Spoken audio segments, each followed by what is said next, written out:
Hey, what's up, everybody? Chris here, and welcome to the Jolly Codger. So, I've created this channel to have a space to talk about all things East Carolina. So, I've got my other channel where I talk about movies, I do game reviews, all that kind of stuff, but I've always wanted to have a place where I could talk about ECU athletics. I'm an ECU alumnus. You've probably noticed if you followed my other channel at all, my no quarter flag in the background. And I thought creating a new channel could be a good place to do that. I thought initially about adding this content to my existing channel, but it just didn't make a lot of sense because that's curated for a specific audience and to focus on a specific thing. So here we are. But not only will this channel focus on East Carolina University and ECU athletics, it's going to focus on the Carolina Panthers and the Charlotte Hornets. I'm a huge Hornets fan, a big Panthers fan, so I want to talk a little bit about that as well. And I thought having a YouTube channel dedicated to that could be a good forum. It could be a place to generate some great discussion, to see what things other people are thinking immediately following athletic events, games, that kind of thing. So that's what this is going to be all about. And I thought I would kick things off with a retrospective on the 2022 ECU football season. There's a lot of stuff to talk about here, and I'm going to try to keep it, kind of truncated a little bit, but we'll go through the schedule, talk a little bit about some of the highlights there, and see what everybody else thinks about this. Hey, if you're an ECU fan, if you're a Hornets fan, if you're a Panthers fan, you're in the right spot. Please be sure to click that like button on the video. Please be sure to subscribe. There's going to be a lot of new information and new content coming in the next couple of weeks, next couple of months. I appreciate your support, your viewership, and let's get into it. So the ECU football team has been trending in the right direction for a while, and it's super exciting. So any longtime ECU fan knows that it can be a heartbreaking experience to be a Pirate. However, after the departure of Scotty Montgomery, we brought in Mike Houston. And the first season or two was kind of a rebuilding, reshaping time period for ECU football. But over the course of the last two seasons, we've had winning seasons, right? So last year we went 7-5. We had a bowl game set to be played against Boston College. They backed out due to COVID issues within their program, so that didn't happen. So we ended at 7-5. This year we finished at 8-5, including a win over Coastal Carolina University, who I don't think we've ever played in football before because they're relatively newish overall on the college football scene. So it was great to have that matchup, and I do think there could potentially be a little bit of a rivalry that emerges from that, potentially, if both athletic directors can get together and make that a more regular occurrence. But anyway, it was a great win, and I want to talk a little bit about the bowl game, but let's start at the beginning of the season. Okay, so this first game that we had at the beginning of the season against North Carolina State University. So ECU and NC State have a long history of playing one another. The Peach Bowl victory against NC State in 1991, I believe it was. Somebody will fact check me on that if I've got the year incorrect, which would be a huge faux pas on my part as a Pirate. But anyway, that's one of the best games and best moments in ECU football history, I would say. The last few times we've matched up against NC State, it was not a great outcome for ECU. But this year it was very different, and it started a little bit lopsided, that matchup.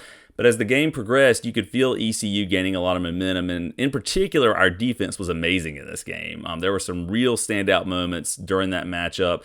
It was a great thing to witness, and as that game progressed, I really thought this is going to happen. We're going to win this game against a ranked NC State team to start the season the way that we should. However, a common thread that sort of was woven throughout this football season were some special teams issues. It came down to us having to nail a field goal. I can't remember the distance, maybe 35 yards-ish, something like that.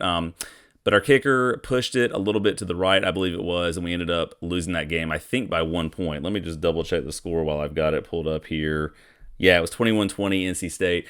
That was a tough pill to swallow. And I think at that point, a lot of Pirate fans thought this is setting the tone for not good things to come. If the special teams can't get things ironed out, they can't get things sort of figured out over the course of the next couple of games. But it was a great showing nonetheless. And I walked away from that game thinking, this sucks, like having to lose this game. But we played really well against the then ranked number 13 team in the country. So good things are on the horizon. Then we got Old Dominion, and that was a pretty dominant win. So the score to that game was 39-21. I don't know that was ever really in doubt. I think at the beginning of that game, it was a little bit back and forth, but that kind of put us back, I think, where we needed to be. That was a good game to kind of get. I think the football team settled in, dialed in.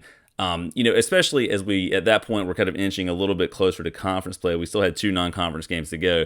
That was a good win, great win by the Pirates. Then we had Campbell. That was a 49-10 victory, and that is exactly what you want to see from that type of game. And no disrespect to Campbell, great institution, but that's the kind of game we should win dominantly, right? There should be no question about that, and that's exactly what happened.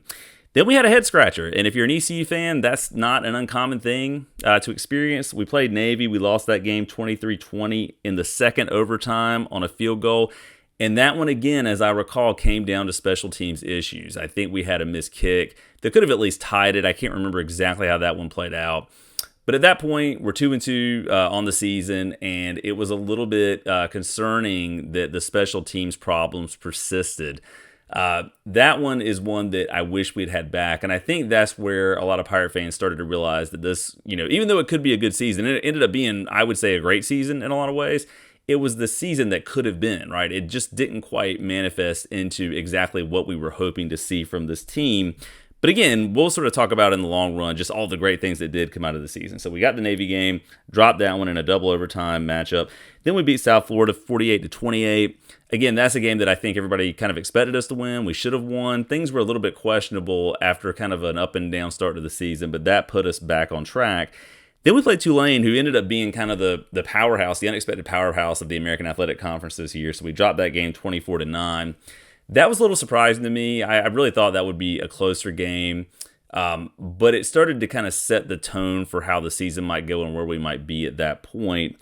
Then we jumped over to Memphis, which was a 4-overtime game that we won 47-45. And actually, the year before, we beat them in double overtime after they tried to go for 2. I think it was double overtime and didn't convert on that. That matchup was just reflective of how the previous year had gone. 2 great teams going at it, but it was great to see that offensive production. And I think other than the special teams issues, which continued to be an issue, and at one point we switched kickers from Owen Daffer to Andrew Conrad, I believe it is, and things started to get a little bit better on that front.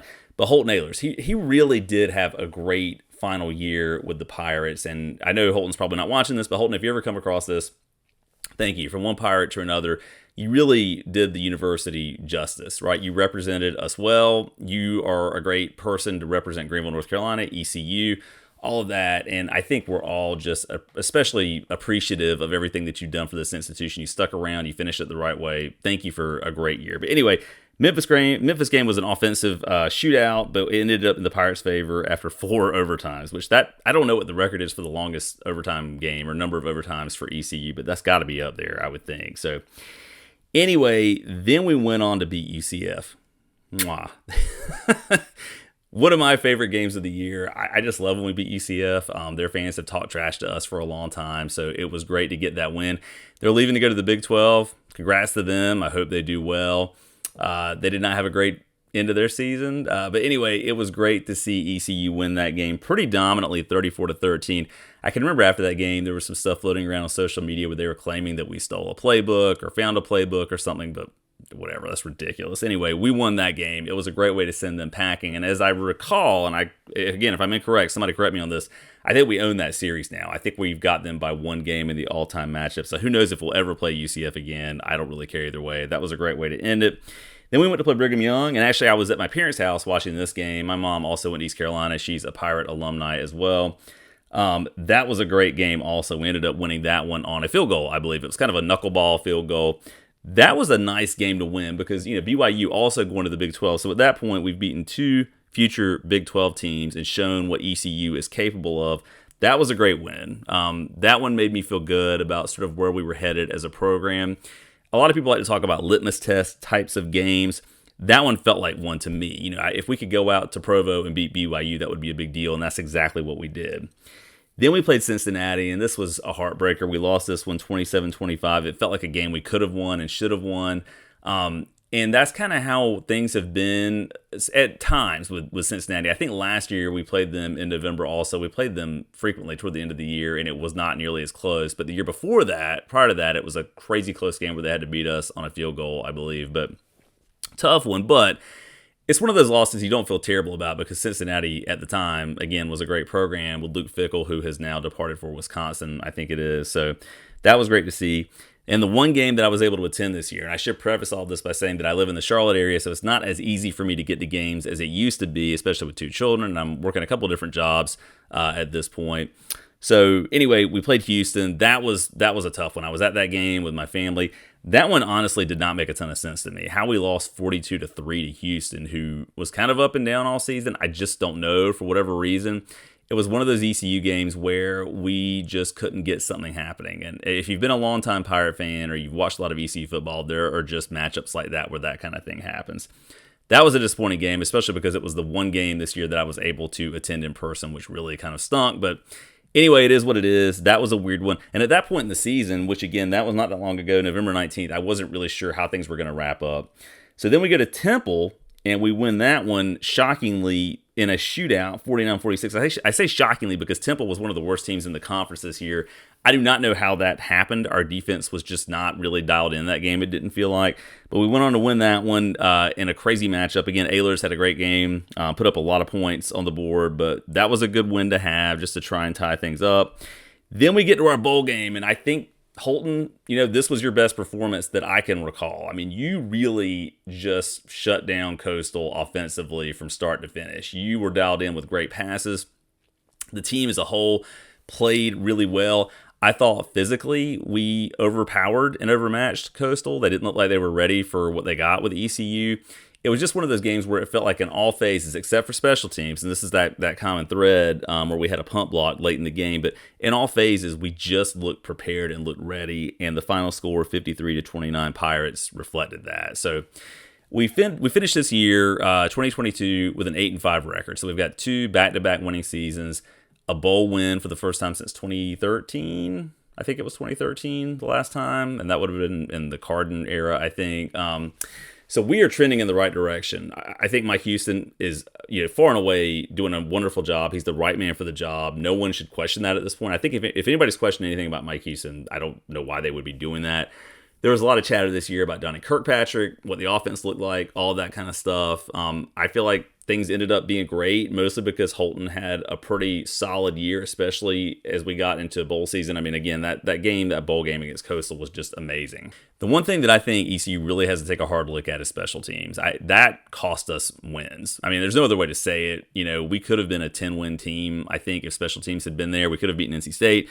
Could have beaten Navy, could have had the 10 wins, and probably a much better bowl appearance, a much better bowl game, rather. Our appearance was great in the bowl game. I didn't word that correctly, but a much better game to play in than facing Coastal. So I think something's got to be done on the end of special teams. I don't know what that's going to look like, but that's something that I think Mike Houston's going to have to take a close look at and make some decisions about. Overall, though, I think this was a great season for the Pirates. Again, if you suffered through, and I'm taking it back to when I was in college, the John Thompson years, the Scotty Montgomery years, you know that wins are a hard thing to come by, right? Especially for Pirate fans. That's frequently been a trend. But these past 2 years have been great. Mike Houston's doing a great job. I think this was a great season. It was not an amazing season because we left a lot of opportunities out there. But overall, it was great.